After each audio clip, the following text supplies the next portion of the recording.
Hi, I'm Chris Orr of the Orminators, and welcome to the Orminators. Well, what is normally a systems engineer and travel blog has also kind of added another little additional feature here, and that is Jeep CJ-7 restoration.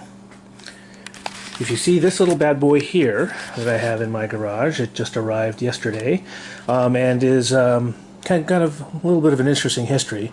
Started out in life as a motor pool vehicle for the GSA, the government. In fact, if you look at the paint job, it's still a nice government green, and on the door that I have here, it's still got some GSA lettering that can still show through the paint there.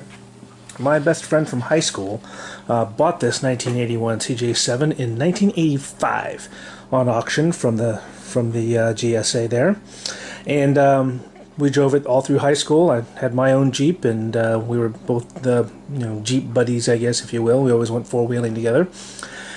And once I went to college, then they moved away and was been gone for the last 30 years. He rang me up one day and said, "Hey, I'm moving from Vegas to Iowa, and I need to get rid of this thing. Do you want it?" Well, I'd been driving Jeeps my entire life, but I'd been doing more of the modern stuff like not CJs, like Wranglers and Liberties and Renegades and such. Excuse me. And so the opportunity to get my hands back on a CJ-7 was irresistible. So here it is.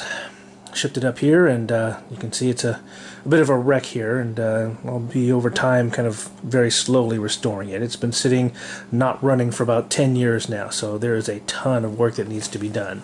I mean, if you were to look at the interior or even the exterior here, you can see, all the seals are rotten and the hood's all fucked up and the steering wheel's all peeling and the back seat's all homojang and everything else. So I've got my work cut out for me here.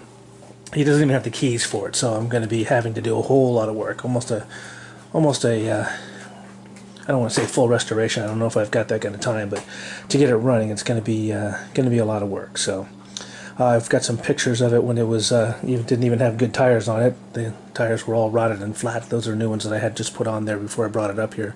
The people who brought it up here wouldn't even take it unless it could at least roll.